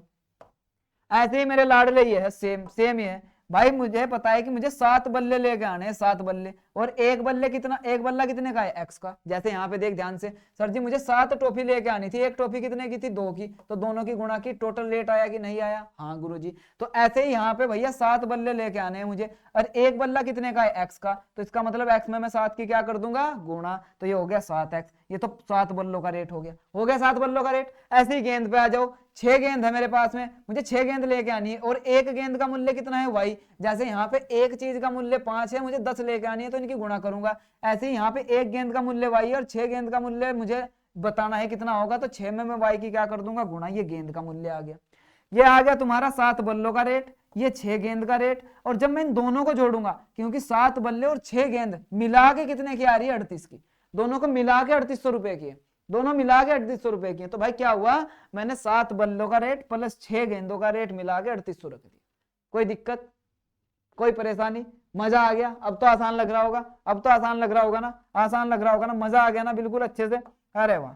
अब ऐसे ही तुम दूसरी समीकरण बना सकते हो, ऐसे ही तुम दूसरी समीकरण बना सकते हो। केस सेकंड लिख लो यहाँ पे, केस सेकंड बता मेरे लाडले क्या है। केस सेकंड सर जी 3 बल्ले 5 गेंद है 1750 की। सर जी 3 बल्ले हैं, अच्छा, प्लस में सर जी 5 गेंद हैं, ठीक है, और सर जी मिला के हैं दोनों, और सर जी दोनों मिला के हैं कितने की भैया, 1750 की। सर 1750 की है। अरे वाह 1750 की है। चलो तो इसमें समीकरण क्या बनेगी भैया, 3 बल्ले, एक बल्ला x रुपए का है तो 3x के हो जाएंगे, 5 गेंदे, इसका मतलब एक गेंद का रेट 5 है तो 5 गेंद का रेट 5y हो जाएगा, और दोनों मिला के मुझे कितने में लेके आया हूं मैं, 1750 में, दोनों मिला के कितने में लाया हूं, 1750 में। क्या ये चीज समझ आई? अपने आप से ही बताओ। तो अब तुम्हारे पास 2 समीकरण आ गई, पहली समीकरण, ये दूसरी समीकरण, दोनों में किसी में एक में से x का मान निकाल लो, दूसरी में रखो, और फिर वहां से y का मान आएगा, उसको उठा के समीकरण 3 में रखो, प्रतिस्थापन विधि से तुम x y का मान निकाल सकते। और यही इसने पूछा है, प्रत्येक का मूल्य बताना है, प्रत्येक बैट का और बॉल का मूल्य। तो जो x का मान आएगा वहां लिख देना प्रत्येक बल्ले का मूल्य बराबर इतना, जो y का मान आएगा लिख देना प्रत्येक गेंद का मूल्य इतना। क्या आसान लगा? अरे मजा आ रहा है भैया, मजा आ रहा है सर, मजा आ रहा है, मजा आ रहा है। कितने सवाल है भैया, कितने सवाल है? 6 सवाल है तुम्हारे, है ना, 6 सवाल हैं, और हम इसमें से 3 कर चुके हैं। हर एक को करा रहा हूं इसीलिए देख लो, है ना, हर एक को करा रहा हूं। देखो यहाँ ध्यान से, एक नगर में टैक्सी का भाड़ा 10 किलोमीटर के लिए 105 रुपए, 15 किलोमीटर के लिए 155 रुपए ले रहा है भैया। तो यहाँ से अगर तुम्हें दिख रहा हो 10 किलोमीटर के लिए तो 105 रुपए ले रहा है वो, और 15 किलोमीटर के लिए 155 रुपए ले रहा है वो। हाँ गुरुजी इतना तो समझ में आ गया, ठीक है जी, इतना तो समझ में आ गया, इतना तो गुरुजी समझ में आ गया। तो नियत भाड़ा तथा प्रति किलोमीटर भाड़ा ज्ञात करना। नियत भाड़ा मतलब जो फिक्स रेट है, फिक्स रेट है कि अगर तुम उसके ऑटो में जाके बैठ गए तो भाई तुम्हें इतने पैसे तो देने पड़ेंगे, तो नियत भाड़ा तो वो हो गया, वो तो फिक्स रेट है। फिर क्या है भैया, प्रति किलोमीटर भाड़ा, कि फिर तुम एक्स्ट्रा जितने भी किलोमीटर चलोगे उसका भाड़ा अलग से लगेगा। तो इसका मतलब मुझे इसमें क्या चीज माननी पड़ेगी, अब तो तेरे दिमाग में आ गई होगी। हाँ जी सर, मैंने मान लिया जो नियत भाड़ा है गुरुजी, जो फिक्स रेट है, मैं नियत भाड़े को मान लूंगा x, और सर मैं प्रति किलोमीटर वाले को मान लूंगा, प्रति किलोमीटर जो भाड़ा है सर जी उसको मैं मान लूंगा वाई, कि मान लो अगर मैं 2 किलोमीटर एक्स्ट्रा चल रहा हूं तो इसका मतलब 2 वाई मुझे पैसे देने पड़ेंगे। ठीक है चलो, और 25 किलोमीटर का भाड़ा भी बताना है बाद में, तो वो तो तुम बाद में बताओगे, पहले यहाँ आ जाओ, पहले यहाँ पे आ जाओ, केस 1 आ जाओ। केस 1 क्या बोल रहा है? केस 1 बोल रहा है 10 किलोमीटर के लिए 105 रुपए लगे, 10 किलोमीटर के लिए 105 रुपए लगे। तो भाई एक बात बता, एक्स तो हो गया फिक्स, यानी कि जैसे ही ऑटो में जाके बैठा एक्स रुपए तो उसको देने ही देने हैं, ये भाड़ा तो उसको देना ही देना पड़ेगा। वो जैसे ही ऑटो में बैठा तो एक्स रुपए तो उसे देने ही है। साथ में वो 10 किलोमीटर चला और 1 किलोमीटर फालतू चलने के कितने हैं वाई, तो 10 किलोमीटर चलने के कितने हो जाएंगे 10 वाई, और बराबर में कितने रुपए देने पड़ेंगे उसे 105। क्या समझ में आई समीकरण कैसे बनी? क्या समीकरण कैसे बनी समझ में आई? नियत भाड़ा जो फिक्स रेट है मान ले कि वो तो एक्स है, और जो 1 किलोमीटर वो एक्स्ट्रा चल रहा है, हर किलोमीटर के वाई रुपए हैं, कितना किलोमीटर चला है वो 10 किलोमीटर, तो इसका मतलब 1 किलोमीटर के वाई, तो 10 किलोमीटर के मान लो 1 किलोमीटर के 2 रुपए, तो 10 किलोमीटर के कितने हो जाएंगे भैया? समझ में आई बात नहीं? तो यहाँ पे 1 किलोमीटर के वाई रुपए हैं, 10 के 10 वाई हो जाएंगे। सर जी एक्स क्यों जोड़ा इसमें? क्योंकि 10 वाई तो उसने दिए भैया एक्स्ट्रा किलोमीटर, वो जितना भी चला 10 किलोमीटर, जो नियत भाड़ा था ऑटो में बैठते ही जो उसका फिक्स हो गया वो भी तो देना है साथ में, तो दोनों को जोड़ के नियत भाड़े को और तुम्हारा 10 वाई यानी कि प्रति किलोमीटर भाड़े को जोड़ के 105 रुपए उसने दिए पहले केस में। ठीक है, और अगर वो चलता है भैया कहाँ गया, अगर वो चलता है 15 किलोमीटर, अगर वो चलता है 15 किलोमीटर, अच्छा जी चलो 15 किलोमीटर चलाते हैं इसको, अगर ये 15 किलोमीटर चलता है तो केस सेकंड क्या है बोल रहा है, अब तो समझ आ गया होगा कि वो ऑटो में बैठा एक्स तो उसे देने कितना चलाओ 15 किलोमीटर, तो 1 किलोमीटर के वाई रुपए हैं तो 15 के 15 वाई, और दोनों को मिला के कितना का भाड़ा दिया उसने 155 रुपए का, कितने का भाड़ा दिया उसने 155 का। यहाँ से बन गई समीकरण नंबर 2। क्या समझ आ रही है बात? क्या बात समझ आ रही है हाँ या ना? क्या बात समझ आ रही है हाँ या ना? तो ये तेरी 2 समीकरण बन गई, यहाँ से एक्स वाई का मान निकाल, तो जो एक्स का मान आएगा वो नियत भाड़ा आ जाएगा और जो वाई का आएगा वो प्रति किलोमीटर आ जाएगा। फिर वो 25 किलोमीटर का भाड़ा तुमसे पूछेगा, तो जो ये 25 किलोमीटर वाला वो पूछेगा भैया ये बाद की चीज है, सॉरी भाई ये 25 किलोमीटर वाला बाद की चीज है, लेकिन इसकी क्या बनेगी, इसकी समीकरण क्या बनेगी भैया एक्स नियत भाड़ा तो उसको देना ही देना है, प्लस में 25 किलोमीटर चला तो इसका मतलब 25 वाई।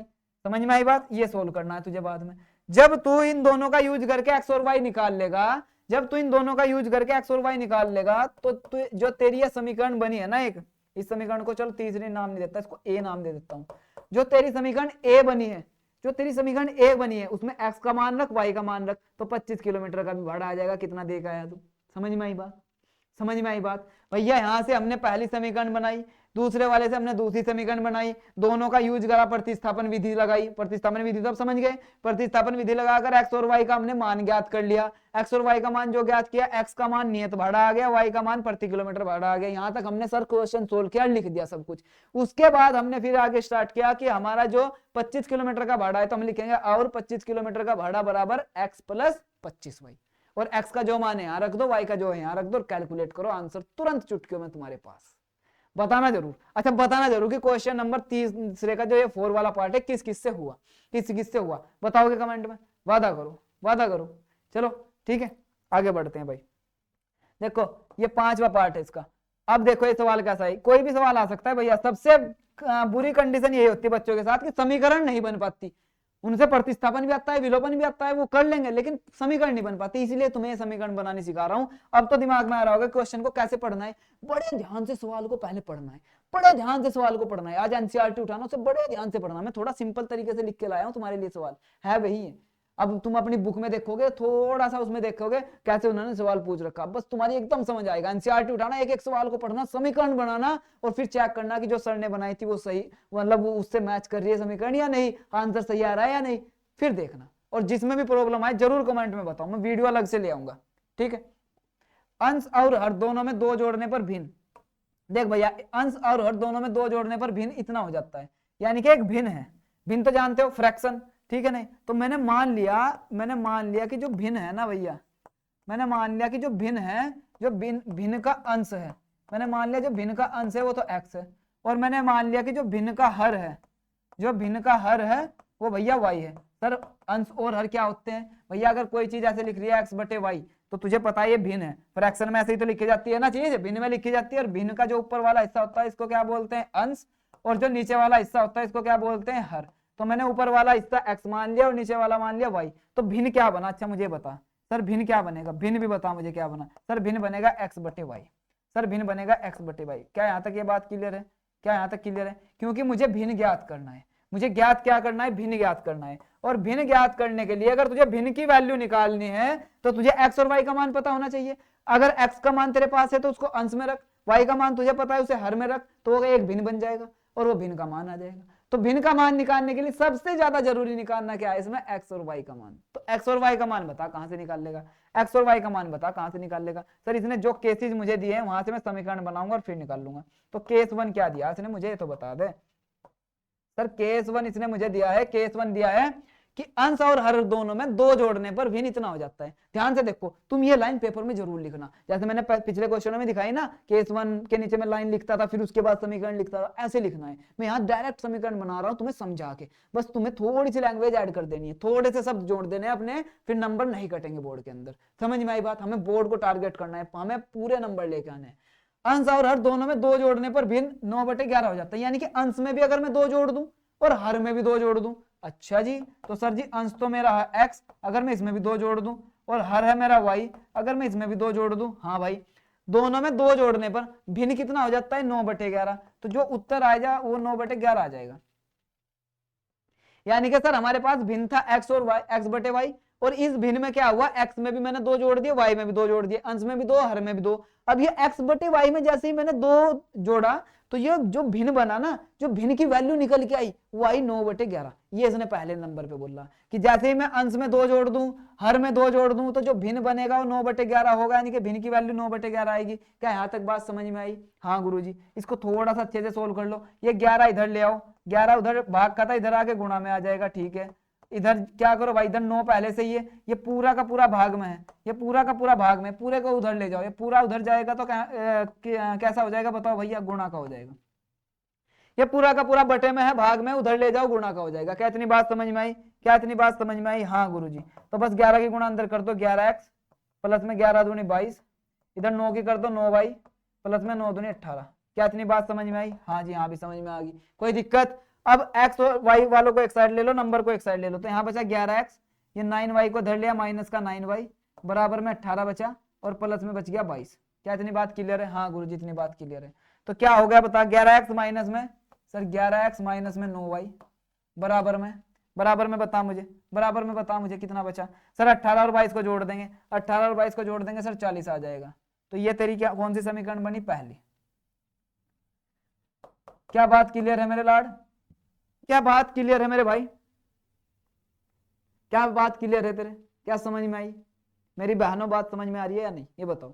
11x माइनस 9y बराबर 40। ठीक है, कहां से बना? पहले केस से बना, कि जैसे ही अंश और हर में 2 जोड़ा तो 9/11 बना, बस कैलकुलेशन की, 11 को इधर गुना कर दिया, 9 को उधर कर दिया, एक्स वाई वाले एक साइड ले लिया, नंबर को एक साइड ले लिया, बस हो गया, और ये नंबर जुड़ गए।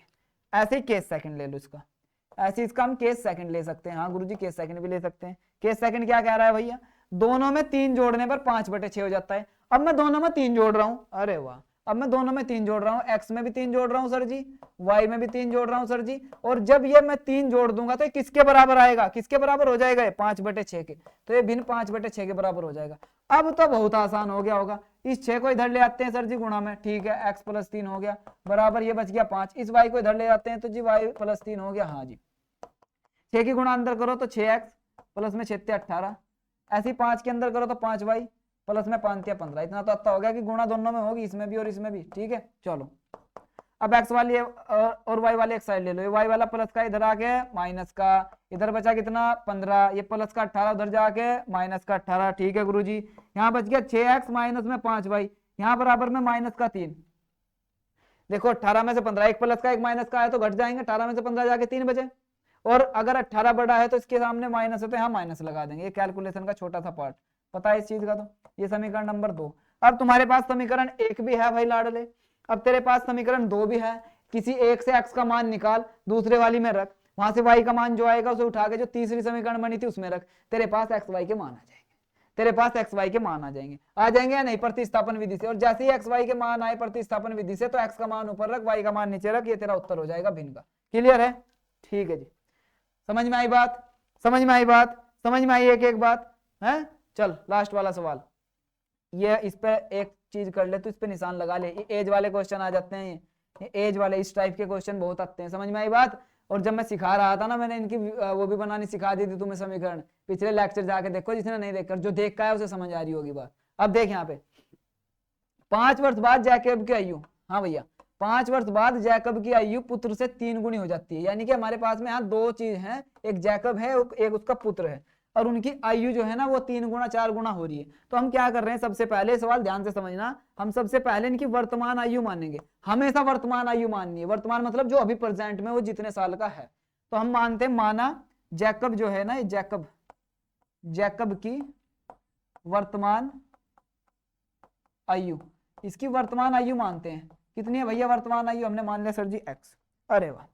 अब इसका पुत्र है तो इसके पुत्र की भी माननी पड़ेगी। जैकब के पुत्र की वर्तमान आयु, इसके पुत्र की भी वर्तमान आयु को हमें कुछ ना कुछ मानना पड़ेगा। तो हम क्या मान रहे हैं भैया? y मान रहे हैं। ठीक है गुरुजी, समझ में आई बात? हाँ जी। अब क्या हुआ, केस 1 क्या है आपका? केस 1 बोलता है जी, केस 1 बोलता है जी कि 5 वर्ष बाद, 5 साल बाद, अभी तुम मुझे बताओ, मान लो तुम 16 साल के और मैं तुम्हें कहूं 5 साल बाद तुम कितने के हो जाओगे? तो तुम कहोगे सर 16 में 5 जोड़ दो, सिंपल सी बात है 21 साल के हो जाएंगे। तो जब भी बाद की बात करूं तो हमेशा जोड़ा जाएगा। किस में जोड़ा जाएगा? जो वर्तमान आयु है, जो तुम्हारी वर्तमान आयु है उसमें जोड़ दूंगा तो तुम्हारी भविष्य की आयु आ जाएगी, और अगर उसमें से घटा दूंगा तो तुम्हारी पास्ट वाली, यानी कि जो पीछे वाली आयु थी वो आ जाएगी। तो 5 वर्ष बाद, तो मैं 5 वर्ष बाद वाली आयु निकालता हूं सबसे पहले, 5 वर्ष बाद वाली आयु निकालता हूं सबसे पहले। अब मुझे एक बात बता, 5 वर्ष बाद जैकब की आयु कितनी होगी? 5 वर्ष बाद जैकब की आयु बता दे बस। सर जी इसकी वर्तमान आयु अभी x है, 5 वर्ष बाद x + 5। समझ में आई बात? जैसे तेरी अभी 16 है और 16 में 5 जोड़ते 21, तो 5 साल बाद 21 साल का हो जाएगा या हो जाएगी। बात समझ में आई? ऐसे ही इसकी वर्तमान आयु अभी x है, 5 साल बाद ये x + 5 का हो जाएगा। वर्तमान में जैसे ही मैं कोई नंबर जोड़ूंगा तो अगली आयु आ जाएगी। तो 5 साल बाद आयु निकालने के लिए हमने जोड़ दिया। अब ऐसे इसके पुत्र की निकाल लो भाई, ऐसे इसकी पुत्र की आयु निकालते हैं। चलो, जैकब के पुत्र की आयु, जैकब के पुत्र की आयु कितनी हो जाएगी भाई मेरे लाडले? सर जी अभी ये y का है तो 5 साल बाद ये हो जाएगा y + 5 का। अरे वाह, 5 साल बाद ये हो जाएगा y + 5 का। अरे वाह। तो केस 1 तुम्हारा क्या था? केस 1 में हमने देखा कि 5 साल बाद वाली उम्र उसने निकलवाई। फिर उसने क्या कहा कि 5 साल बाद क्या होगा, एक केस बनेगा कि जो जैकब की आयु होगी वह पुत्र से 3 गुनी ज्यादा होगी। यानी कि 5 साल बाद वाली आयु जो जैकब की होगी, यानी कि जो जैकब की 5 साल बाद वाली आयु होगी वो इसके पुत्र से, इसके पुत्र की आयु से 5 गुना ज्यादा होगी। इसके पुत्र की आयु से 3 गुना, सॉरी, इसकी पुत्र की आयु से 3 गुना ज्यादा होगी। क्या इतनी बात समझ में आई? नहीं आई? अब समझोगे। देखो, इसने कहा है, बड़े ध्यान से समझना, कि जो जैकब की आयु है, ये जैकब की 5 साल बाद वाली जो आयु है, क्योंकि 5 साल बाद का केस लेके चले, 5 साल बाद का केस लेके चले, कि 5 साल बाद जो जैकब की आयु होगी उसके पुत्र की आयु से वो 3 गुना ज्यादा होगी। तो 5 साल बाद जैकब की आयु कितनी है? x + 5। इसके पुत्र की आयु कितनी है? y + 5। तो अगर मैं इसके पुत्र की आयु में, इसके बेटे की उम्र में, इसके बेटे की उम्र में 3 की गुणा कर देता हूं तो जैकब की उम्र आ जाती है। 5 साल बाद क्या होने वाला है वो केस है ये। तो 5 साल बाद जैकब की उम्र आ जाएगी x + 5, उसके पुत्र की y + 5। लेकिन एक केस और इसने बना दिया कि 5 साल बाद जैकब जो है ना अपने बेटे से 3 गुना बड़ा होगा। 5 साल बाद जैकब अपने बेटे से 3 गुना बड़ा होगा। तो 5 साल बाद जैकब अपने बेटे से 3 गुना बड़ा होगा। तो इसकी बेटे की उम्र 5 साल बाद x + y + 5 है। तो इसमें जैसे ही मैं 3 की गुणा करूंगा तो किसकी उम्र आनी चाहिए? जैकब की। कौन सी आनी चाहिए? 5 साल बाद वाली। एक एक चीज क्लियर हुई। 5 साल बाद जैकब अपने बेटे की उम्र से 3 गुना ज्यादा बड़ा होगा। तो जैकब की 5 साल, जो जैकब का पुत्र है, इसकी 5 साल बाद वाली उम्र y + 5 है। अगर इसमें मैं 3 की गुणा करूं तो जैकब की उम्र आ जाएगी, 5 साल बाद वाली उम्र आ जाएगी। समझ में आई बात? तो 5 साल बाद का केस चल रहा है कि 5 साल बाद जैकब अपने पुत्र से 3 गुना ज्यादा बड़ा हो जाएगा। तो 5 साल बाद इसका पुत्र y + 5 का था, इसमें 3 की गुणा करी तो जैकब की उम्र आ गई। और जैकब की उम्र कितनी है? x + 5। हमें तो पता है कि 5 साल बाद जैकब x + 5 का होने वाला है और इसका पुत्र y + 5 का। तो इसके पुत्र में जैसे ही मैंने 3 की गुणा करी तो भाई जैकब की 5 साल बाद वाली उम्र आ गई। अब तो बड़ा आसान लग रहा होगा, अब तो बड़ा आसान लग रहा होगा, हाँ या ना? है ना? चलो केस सेकंड लेते हैं। ऐसे केस सेकंड लेते हैं। केस सेकंड क्या कह रहा है? 5 वर्ष पूर्व, यानी कि 5 साल पहले, अब 5 साल पहले पहुंच गए, 5 साल पहले पहुंच गया। अब ये 5 साल पहले पहुंच गया, तो बता भाई 5 वर्ष पूर्व क्या, अब 5 साल पहले, अब मैं तेरे से पूछता हूं, तू भाई 16 साल का है, 5 साल पहले कितने का था? तो 5 घटा देगा, तो कहेगा सर जी 11 साल का था, 5 माइनस कर दो, सिंपल सी बात है, इतना आसान सवाल क्यों पूछ रहे हो? तो भाई यही है, बस यही सवाल तेरा इस क्वेश्चन का जवाब है कि जैकब की आयु मुझे बता 5 साल पहले कितनी थी। अभी अगर वो x साल का है तो 5 साल पहले x माइनस 5 का होगा। समझ में आई बात? क्योंकि पहले वाली उम्र में हमेशा हम माइनस करते हैं, पहले वाली उम्र में हमेशा वर्तमान में से हम माइनस करते हैं, बाद वाली में वर्तमान में हम जोड़ते हैं। तो जैसे तू अभी 16 साल का है वर्तमान में, 5 साल पहले की बात करूं तो 16 में से 5 घटाएगा नहीं, तो जैकब अभी x साल का है, उसमें से 5 घटा के इसकी आयु आ जाएगी। ऐसे ही जैकब के पुत्र की बताओ भाई, ऐसे जो जैकब के पुत्र की आयु बताओ, जल्दी बताओ जैकब के पुत्र की आयु। सर जी y माइनस 5 का हो जाएगा। अरे वाह मजा आ गया। सर जी y माइनस 5 का हो जाएगा। अरे वाह मजा आ गया भैया। देखो मजा आ रहा है आज पढ़ने में, आ रहा है कि नहीं आ रहा? मुझे बता दो, हाँ या ना करके बता दो, बस इतना बता दो मजा आ रहा है कि नहीं, हाँ या ना? आ रहा है ना? चलो देखो, देखो भाई अब जैकब के पुत्र की आयु ये होगी, ठीक है गुरु जी। अब क्या करना है भैया, अब इस केस में आ जाओ, अकॉर्डिंग टू क्वेश्चन, प्रश्नानुसार। प्रश्न क्या कह रहा है भाई तुम्हारा? प्रश्नानुसार प्रश्न क्या कह रहा है तुम्हारा? प्रश्न बोल रहा है कि 5 साल पहले जैकब जो है ना अपने पुत्र से 7 गुनी आयु का था, यानी कि 5 साल पहले अगर मैं इसके पुत्र की आयु में 7 की गुणा करूं तब जैकब की उम्र आ रही थी 5 साल पहले वाली, 5 साल पहले वाली। तो क्या करना पड़ेगा, इसके पुत्र की 5 साल वाली, जो 5 साल पहले वाली उम्र है उसमें मैं 7 की गुणा करूंगा, तो मेरे पास में किसकी उम्र आ जाएगी? जैकब की उम्र आ जाएगी। तो जो ध्यान से समझ रहा है, ध्यान से समझ रहा है, ध्यान से समझ रहा है नहीं मेरी बात? जो जैकब के पुत्र की उम्र है 5 साल पहले वाली, अगर मैं उसमें 7 की गुणा कर दूं तो मेरे पास में जैकब की उम्र आ जाएगी 5 साल पहले वाली। क्लियर है बात? हाँ गुरुजी बहुत अच्छे से क्लियर हो गई होगी, मुझे पूरी उम्मीद है। देख ध्यान से, यानी कि इसका पुत्र जो है भैया y माइनस 5, अगर मैं इसमें 7 की गुणा कर देता हूं तो 7 की गुणा करने पर तब आएगी जैकब की आयु 5 साल पहले वाली। 5 साल पहले जैकब कितना था? x माइनस 5 का था। कितना था? x माइनस 5 का था। क्या इतनी बात क्लियर है? क्या इतनी बात क्लियर है भाई? इसको तो सोल्व कर लोगे तुम ऊपर वाली को, जैसे मैं नीचे वाली को कर रहा हूँ। x माइनस 5 बराबर में 7 की गुणा अंदर कर दो, 7y माइनस 7 पंजे 35। समझ में आई बात? तो क्या हो जाएगा बता, x और y वाले को एक साथ ले ले, x ये 7y इधर ले आ, माइनस के 7y, ठीक है जी। बराबर में इधर क्या बचा? माइनस के 35 बचा गुरुजी, ठीक है जी। और ये जो माइनस का था इधर जाके प्लस का 5 हो गया, तो ये हो जाएगा x minus 7y, x minus 7y बराबर में माइनस के 30, ठीक है। ये तुम्हारी समीकरण नंबर 2, ये तुम्हारी समीकरण नंबर 2। क्लियर है? उसको कैसे करोगे? उसको भी सेम इसी तरीके से करना, 3 की गुणा अंदर करके। चलो बता ही देता हूँ, इसको कर लेना x प्लस 5 बराबर में 3y प्लस में 15। क्लियर है बात? तो x ये माइनस का 3y इधर आ जाएगा, बराबर में 15 पहले से था, 5 प्लस का उधर जाके माइनस का, तो x माइनस 3y बराबर में 10। ये तेरी पहली समीकरण, ये तेरी पहली समीकरण। क्लियर है बात? क्लियर है बात या नहीं? क्लियर है बात या नहीं? हाँ या ना? हाँ या ना? ऐसे बनेगी, ऐसे बनेगी तेरी दोनों समीकरण। और जब तेरी दोनों समीकरण बन गई, प्रतिस्थापन लगा, एक्स वाई की वैल्यू निकाल, और वही तेरे से पूछा है कि इनकी वर्तमान आयु बताओ। जो एक्स की वैल्यू आएगी, वायु बता रहा हूं यार, क्या हो रहा है, आयु उम्र, जो एक्स की आयु आएगी भैया वो आ जाएगी जैकब की।